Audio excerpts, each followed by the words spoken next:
আহলুস সুন্নাত ওয়াল জামাত এবং ফিরকা সম্পর্কে ইনশাআল্লাহ।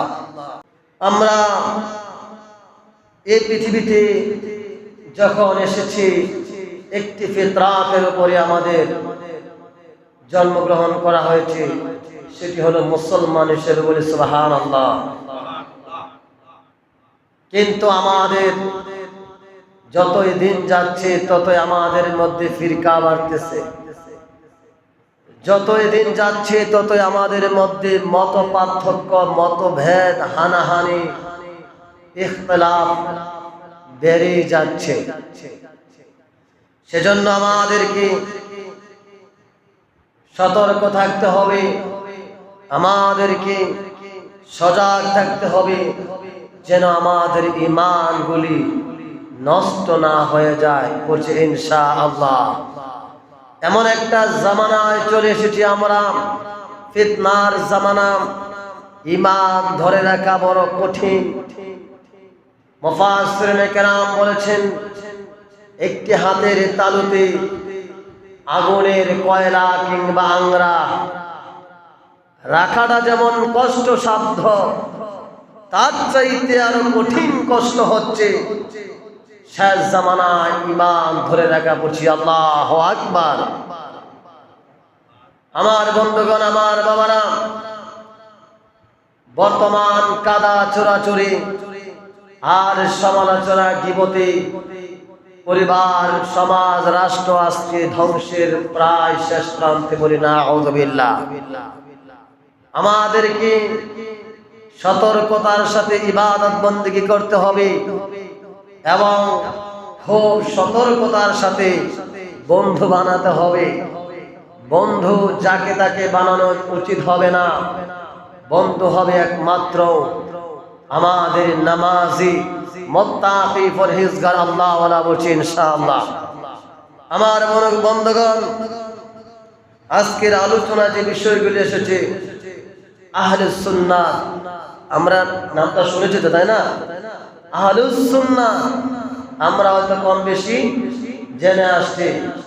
এই বিষয়টি একটি গুরুত্বপূর্ণ একটি আকীদা, যে আকীদা আপনাকে স্পষ্ট করতে হবে। আপনি কি আহলুস সুন্নাত ওয়াল জামাতের উপর অবিচল থাকবেন, নাকি ওই কাফের, মুশরিক, মুরতাদ যত মতবাদ, ভ্রান্ত ফিরকা রয়েছে সেগুলিকে অনুসরণ করবেন? এটা আপনাকে স্পষ্ট করতে হবে। যেহেতু আমরা পরকালের পথিক, যেহেতু আমরা এ দুনিয়ার চিরস্থায়ী বা চিরকাল থাকার জন্য আসে নাই, আমাদের একটা মিশন এবং ভিশন রয়েছে, যেটি হলো আখিরাতের বাড়ি। যেই বাড়ির জন্য আমাকে আপনাকে সামানা নিয়ে যেতে হবে এবং সেই সামানাটা হতে হবে একদম ফ্রেশ, নির্ভেজাল, সন্দেহ মুক্ত। বলি সুবহানাল্লাহ।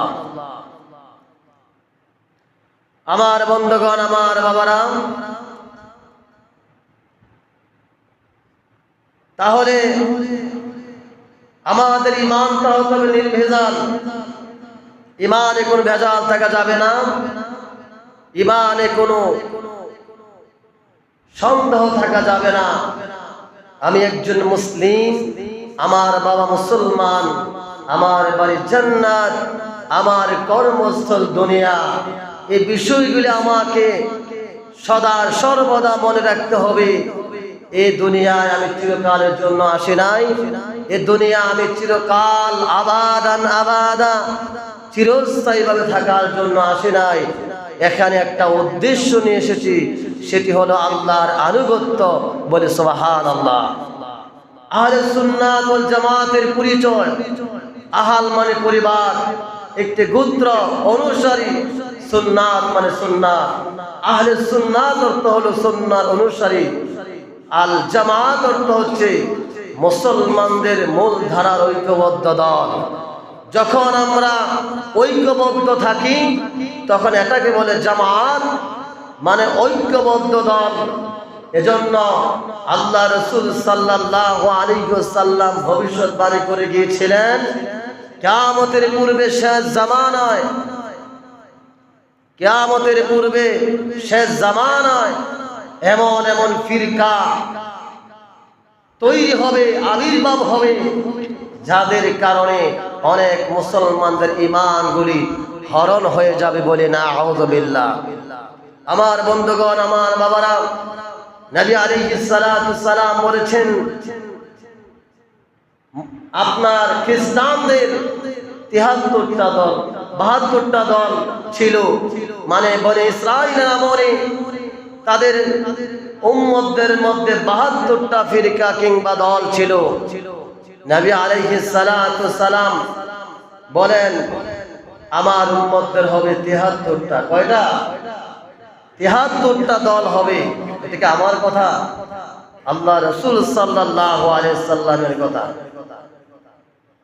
রাসূল সাল্লাল্লাহু আলাইহি সাল্লাম বলেছেন, আমার উম্মত ৭৩ দলে বিভক্ত হবে, একটি দল ছাড়া বাকি দলগুলি জাহান্নামে যাবে, বিভ্রান্ত হবে।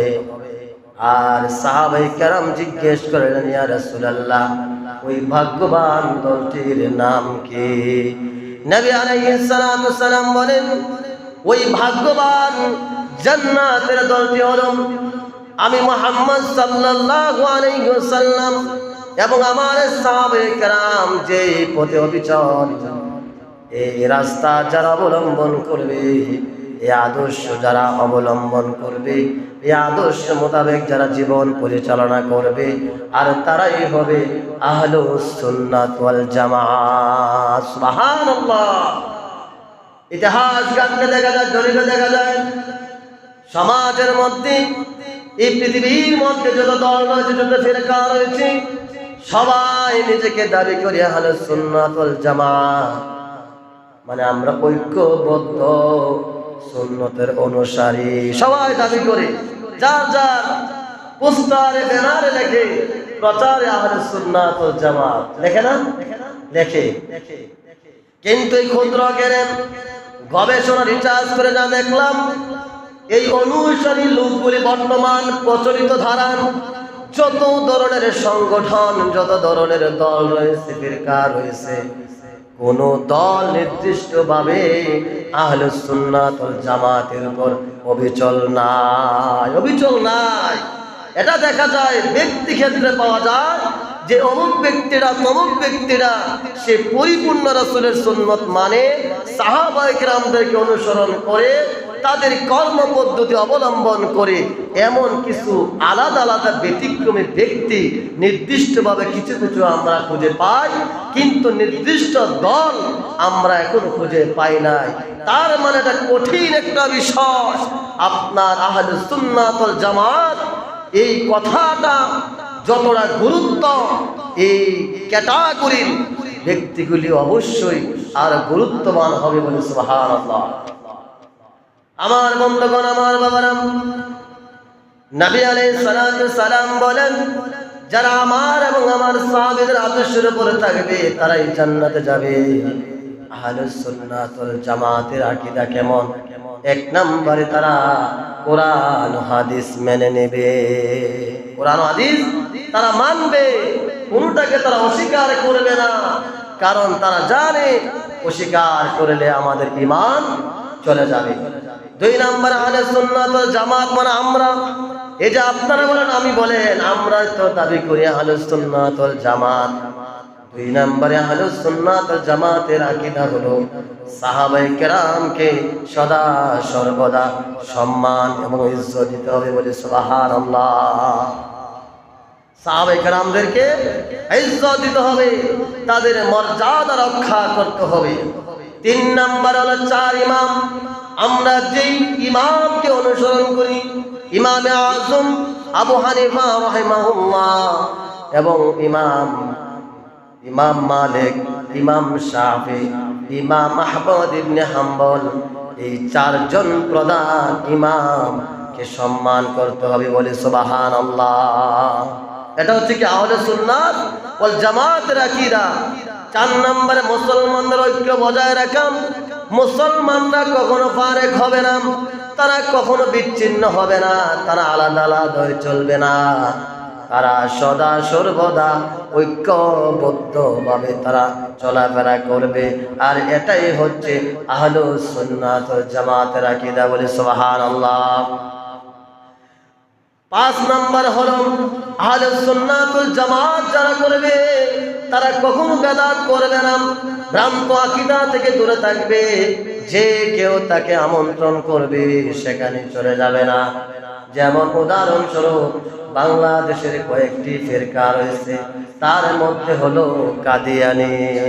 কাদিয়ানী নাম শুনছি তো আমরা, যাদেরকে কোরআন ও হাদিস অনুযায়ী আমাদের আহলে সুন্নাত ওয়াল জামাতের অনুযায়ী তারা কাফের। তারা কি কাফের? কারণ তারা আমাদের নবীকে খাতামুন নবিয়্যিন শেষ নবী হিসাবে কাদিয়ানরা মানে না।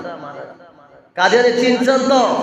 এই যে আরাবেল কোম্পানি, আরাবেল কোম্পানি আরো অনেক ধরনের কোম্পানি আছে তাদের, যারা মুসলমানদেরকে শোষণ করে হাজার হাজার কোটি টাকা বানাইতেছে। ওদেরকে আমরা আশাবাদী, বর্তমান গভর্নমেন্ট খুব সচেতন, আমরা আশাবাদী তিনারা সজাগ আছেন। হয়তো ফেসিবাদের আমলে ফেসিবাদকে ওই ফেরকাগুলি, মতবাদ ফেরকাগুলি বিভিন্ন প্রটোকল দিয়ে তাদেরকে তারা দমিয়ে রেখেছে। তো বর্তমান জাতীয়তাবাদী দল বাংলাদেশ প্রধানমন্ত্রী জনাব তারেক রহমান, তিনার অনেক কথাই আমাদের ভালো লাগে আলহামদুলিল্লাহ। তার চিন্তা চেতনা আমরা আশাবাদী। বিশেষ করে গত কয়েক মাস ধরে কাদিয়ানীদেরকে বাংলাদেশ সংবিধানে আহলুস সুন্নাত ওয়াল জামাত অনুযায়ী তাদেরকে অতি শীঘ্রই কাফের হিসেবে ঘোষণা করা হবে বলছে ইনশাআল্লাহ। কারণ তারা মতে মতে মানুষদের ঈমানকে ধ্বংস করে দিচ্ছে। গতকালকের প্রতিবেদন আমাদের পার্শ্ববর্তী কসবা, নাম চিনেন তো? কসবা অনেক লোকের সমাগম হয়ে গেছে। মতে মতে গোপনে গোপনে কাদিয়ানী ফিরকার লোক গ্রামে চলে আসতেছে। তারা দেখবেন বলবে কোরআনের সব মানি না। তারা বলে আসসালামু আলাইকুম ওয়া রাহমাতুল্লাহ, এটা কোরআনে কোন জায়গায় আছে? এইভাবে ফতোয়া দেয়। আমার সাথে কাদিয়ানী ফিরকার এক লোকের অনেক কথাবার্তা হয়েছিল। আমি ওনাকে কোরআন হাদিস দিয়ে বোঝাই, উনি কোরআন হাদিস দিয়ে বুঝতে রাজি নন। উনি বলতে সালাম কোরআনে হাদিসে কোথায় আছে? কোরআনে আসছে আসসালামুন কাওলাম মির রাব্বির রহিম, আসসালামু আলাইকুম তো নাই। তার মানে ওদেরকে কোরআন হাদিস দিয়ে বোঝালে ওরা বুঝ মানবে না, ওদেরকে স্বীকৃতি দিয়ে দিতে হবে। ওরা প্রকাশ্যে দিবালোকে কাফের কাফের কাফের বলছে নাউযুবিল্লাহ। আজকের আলোচনায় যে বিষয়গুলি এসেছে, আমি হতাশ যে আমরা কোন রাস্তায় হাঁটতেছি, কোন রাস্তা অবলম্বন করছি। ফিরকা সম্পর্কে সতর্ক থাকতে হবে। ইসলাম মুসলমানদের বিভেদ নয়, ঐক্যের শিক্ষা দেয়। কারণ মুসলমান একই ফ্যামিলির, একই প্ল্যাটফর্মের ব্যক্তি বলে সুবহানাল্লাহ। মুসলমানরা কোথা থেকে এসেছে? জান্নাত থেকে আবার রিটার্ন জান্নাতে চলে যাবে। আমার বন্ধুগণ, আমার বাবারাম, আল্লাহ রাব্বুল আলামিন কোরআনুল কারীমের মধ্যে বলেন ওয়া'তাসিমু বিহাবলিল্লাহি জামিআ ওয়া লা তাফাররাকু। আল্লাহু আকবার। আল্লাহ রাব্বুল আলামিন বলেন তোমরা আল্লাহর রজ্জুকে শক্তভাবে ধারণ করো, তোমরা আল্লাহর রজ্জুকে দৃঢ়ভাবে ধারণ করো, পরস্পর বিচ্ছিন্ন হয় না, তোমরা সদা সর্বদা ঐক্যবদ্ধভাবে থাকো বলে সুবহানাল্লাহ। কার কথা? আল্লাহর কথা। সূরাতুল ইমরানের 103 নম্বর আয়াতে আল্লাহ তাআলা বলেন ওয়া'তাসিমু বিহাবলিল্লাহি জামিআ ওয়া লা তাফাররাকু। তোমরা আল্লাহর রজ্জু দৃঢ়ভাবে ধারণ করো, দৃঢ়ভাবে মানে শক্তভাবে ধারণ করো। ওয়ালা তাফাররাকু, পরস্পর বিচ্ছিন্ন হয় না। পরস্পর বিচ্ছিন্ন হলে কাফের, মুশরিক, ইহুদি, নাসারা তোমাদেরকে সিস্টেমে তিলে তিলে তোমাদেরকে ক্ষতি করতে চাইবে বলে না আউযুবিল্লাহ। ক্ষতি করতেছে না আমাদেরকে। এই যে ইরানে মিসাইল মারে, বাংলাদেশের কিছু সুফিবাদ মুসলমানরা খুব আনন্দ করে, করা তো শিয়া। আরে বাবা, ইরানের যুদ্ধের প্রেক্ষাপট আপনাকে বুঝতে হবে। তারা কি তাদের আকীদা নিয়ে যুদ্ধ লেগে আছে? না, একমাত্র প্যালেস্টাইন আমাদের মুসলমানদের কিবলা, যেই মসজিদুল আপনার আকসার দিকে দাঁড়িয়ে আল্লাহর নবী রাহমাতুল লিল আলামিন জোহরের নামাজ আদায় করতেছিলেন। 2 রাকাত নামাজ আদায় করার পরে নবীজির দিলে একটু ব্যথা, একটু আবেগ, হায় রে আমার জন্মভূমি, আমার মাতৃভূমি কাবার দিকে তাক ফিরিয়ে যদি নামাজ আদায় করতে পারতাম কতই না শান্তি পাইতাম। আল্লাহু আকবার। সাথে সাথে জিবরাইল আল্লাহর পক্ষ থেকে ওই নিয়ে হাজির, ইয়া রাসূলুল্লাহ, যেই 2 রাকাত নামাজ ফিলিস্তিনের মসজিদুল আকসার দিকে তাকিয়ে কিবলা বানিয়ে আদায় করেছিলেন, বাকি 2 রাকাত নামাজ আল্লাহর সিদ্ধান্ত এই মুহূর্তে আপনি আপনার মাতৃভূমি কাবার দিকে তাকিয়ে নামাজ আদায় করুন। বলে সুবহানাল্লাহ। জিনিসটা আবেগ দিয়েছেন তো একটু। এমন একটা ইম্পর্টেন্ট জায়গা মসজিদুল আকসা, প্যালেস্টাইনে যে ফিলিস্তিন, সেই মসজিদকে তারা নিরাপত্তা দিতে চায়, ফিলিস্তিনের মুসলমানদেরকে নিরাপত্তা দিতে চায়। এক কথা, ইরানের যে আবেগ, যা বুঝলাম এই ক্ষুদ্র বয়সে, তাদের একটাই মিশন যে এই পৃথিবীতে মুসলমানরা যেন নির্যাতিত না হতে পারে, সেই ভূমিকায় তাদেরকে প্রথম স্থানে পাওয়া যায়। বলে সুবহানাল্লাহ। অথচ ভূমিকা নেওয়া দরকার ছিল কার? মুসলমানদের প্রাণ কেন্দ্র হচ্ছে মক্কা মদিনা। সেই দেশের গভর্নমেন্ট বোবা হয়ে আছে। কি হয়ে আছে? বোবা হয়ে আছে। সে জানে আমি যদি ইহুদি এবং আপনার পৃথিবীর দাপটশালী প্রেসিডেন্ট রাষ্ট্রপতিদের বিরুদ্ধে কথা বলি, তাহলে আমার অনেক অর্থনৈতিক দুর্বল হয়ে যাবে। কিন্তু সাহাবায়ে কেরামদের আমলে তো এমনটা ছিল না। সাহাবায়ে কেরাম কখনো চিন্তা করেন নাই এই জায়গা হক কথা বললে কি আমার জীবন চলে যাবে, আমার বাড়ি চলে যাবে, ঘর চলে যাবে।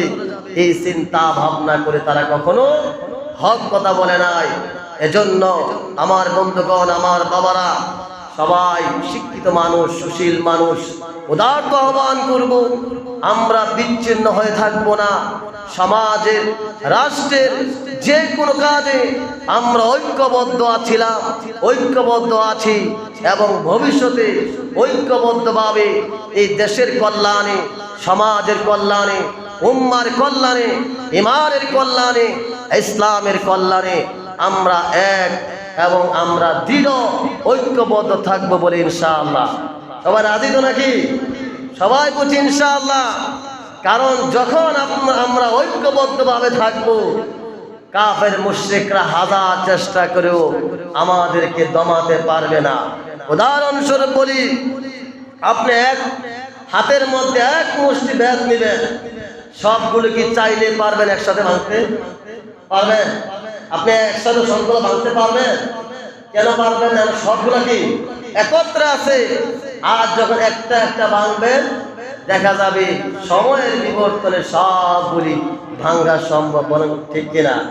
তেমনি ভাবে এই দেশের যত কাফের মুশরিক, ইহুদি, নাসারা, তারা সংখ্যায় হাজার না লাখ না কোটি হোক, শুধু মুসলমানরা তাদের ঈমানি জজবা নিয়ে, কালেমার পতাকা নিয়ে, ওই যে সাহাবায়ে কেরাম, জাফর ইবনে আবি তালেব, আপনার আল্লাহর নবীর সাহাবীরা যেভাবে হাজার হাজার কাফেরদের সাথে শুধু লিল্লাহি তাকবীর, নারে তাকবীর স্লোগান দিয়ে যারা কাফেরদেরকে প্রতিহত করেছিল, সেই ঈমানের জজবা নিয়ে আমাদেরকে ঐক্যভাবে, দৃঢ়ভাবে প্রতিবাদ, প্রতিরোধ গড়ে তুলতে হবে বলছে ইনশাআল্লাহ।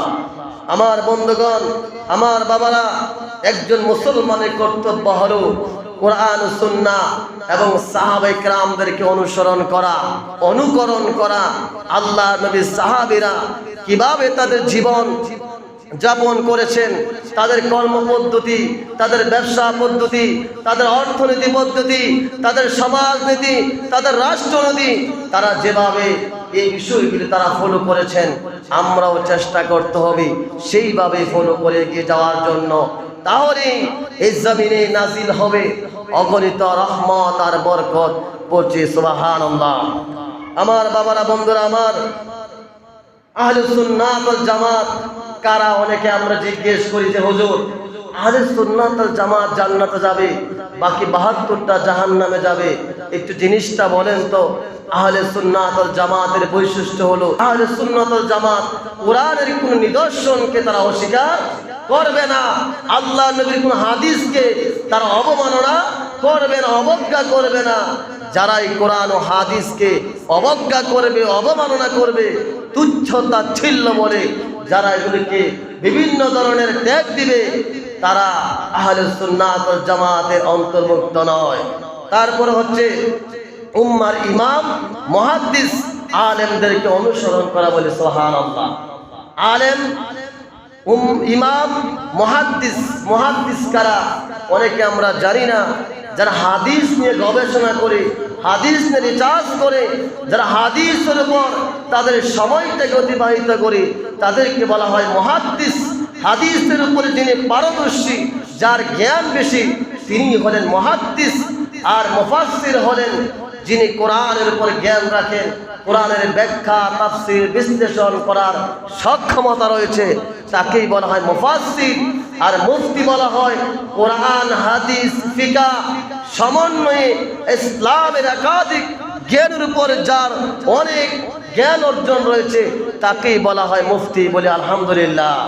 আমার বন্ধুগণ, তার উম্মার ইমামদেরকে সম্মান করতে হবে, শ্রদ্ধা করতে হবে, ইমামদেরকে অবজ্ঞা করা যাবে না, ইমামদের ব্যাপারে চরমপন্থা যাওয়া যাবে না, ইমামদের বিরুদ্ধে অপবাদ এবং তাদের বিরুদ্ধে সমালোচনা করা যাবে না। পড়ছি ইনশাআল্লাহ। আমার বন্ধুগণ, আমার বাবারা, আলেমদের বিরুদ্ধে যারা সমালোচনা করে তাদের পরিণতি কি হবে আমরা অনেকে জানি। আল্লাহ তাআলা কোরআনে বলেন, আলেমগণ দিনের বাহক। রাসূল সাল্লাল্লাহু আলাইহি সাল্লাম বলেছেন, আলেমগণ নবীর ওয়ারিস। আল্লাহ বলছেন আলেমরা হচ্ছে দিনের বাহক, আর নবীজি বলছেন আলেমরা হচ্ছে নবীর ওয়ারিস। বলে সুবহানাল্লাহ। আল্লাহ তাআলা কোরআনে বলছেন, তোমরা যে ব্যাপারে তোমাদের জ্ঞান নাই, যে ব্যাপারে তোমাদের অবগত নাই, তোমরা জ্ঞানীদের শরণাপন্ন হও। আলেমের বাংলা হচ্ছে জ্ঞানী, সে আলেমদের শরণাপন্ন হও, আলেমদের নিকটে যাও, আলেমদের মজলিসে বসো, আলেমদের জলসায় বসো, আলেমদের সোহবতে থাকো, আলেমের বাবা হও, আলেমের সাথে আত্মীয়তা করো, আলেমের সাথে বন্ধুত্ব করো, তাহলে একদিন তুমি হক পথের রাস্তা খুঁজে পেয়ে যাবে। বলে সুবহানাল্লাহ। আমার বন্ধুগণ, আমার বাবারা, আলেমদের বিরুদ্ধে অন্যায় সমালোচনার পরিণতি এক নাম্বার হচ্ছে গীবত ও অপবাদের গুনাহে জড়িয়ে পড়া। বলে নাউযুবিল্লাহ। দুই নম্বরে দ্বীনি জ্ঞান থেকে বঞ্চিত হওয়ার আশঙ্কা। আপনি যদি সারাদিন শুধু হুজুরদের, আলেমদের বদনাম করে থাকেন, খালি বদনাম করে যান, দিন শেষে আপনার কোনো ফায়দা হবে না, বরং আপনারই লস হবে। আপনি আলেমদের যত কাছাকাছি যাবেন ততই জ্ঞান অর্জন করতে পারবেন, আর আলেমদের সমালোচনা যত বেশি করবেন ততই আপনি দ্বীন থেকে দূরে সরে যাবেন। বলে নাউযুবিল্লাহ। তিন নম্বরে ফিতনা, বিভেদ সৃষ্টি, এই বিষয়গুলি খেয়াল করতে হবে। চার নম্বরে সম্মানিত ব্যক্তির মর্যাদা ক্ষুণ্ণ করার দায় কিয়ামতের ময়দানে আল্লাহর আসামির কাজ করে আপনাকে দাঁড়াতে হবে। কেন? আপনি অনুমান করে, ধারণা করে কোনো আলেমের বিরুদ্ধে মিথ্যা অপবাদ দিয়ে তার চরিত্রে কলঙ্ক লাগিয়েছেন, তার ক্যারেক্টার, তার ক্যারিয়ারকে আপনি ধ্বংস করে দিয়েছেন। কিয়ামতের ময়দানে যাররা যাররা পরিমাণ হিসাব আল্লাহর কাছে দিতে হবে। বলি নাউযুবিল্লাহ। আমার বন্ধুগণ, তাহলে আমরা বিশ্বাস তো সবাই আহলে সুন্নাত ওয়াল জামাত, সবাই কোরআন মানি তো নাকি? কোরআন মানে, হাদিস মানে, করছি ইনশাআল্লাহ। বলেন নিশ্চয়ই কোরআন মানেন তো? ইনশাআল্লাহ মানে ভবিষ্যতে রেখে দিলেন, আর নিশ্চয়ই মানে অবশ্যই কোরআন মানে। কোরআন মানেন তো? হাদিস মানি তো? তাহলে কোরআন হাদিস যদি আমরা মানি, কোরআনে বলেছেন ওয়াতাসিমু বিহাবলিল্লাহি জামিআ, তোমরা আল্লাহর রশিকে, আল্লাহর রজ্জুকে শক্তভাবে ধারণ করো, পরস্পর বিচ্ছিন্ন হয় না। পড়ছি ইনশাআল্লাহ। আল্লাহ রাব্বুল আলামিন আমাদেরকে আহলুস সুন্নাত ওয়াল জামাতের উপর অবিচল অটল থেকে কিয়ামতের ময়দানে আল্লাহর রাসূল এবং তার সাহাবীদের সাথে একসাথে জান্নাতে থাকার তৌফিক দান করুন, বলছি আমিন। যে কথাগুলো বলেছি ফিরকার উপর, আহলে সুন্নাত ওয়াল জামাতের উপর, এই বিষয়গুলি আপনারা একটু খেয়াল করে চলবেন। আল্লাহ রাব্বুল আলামিন এই জনপদকে কবুল করুন, বলছি আমিন।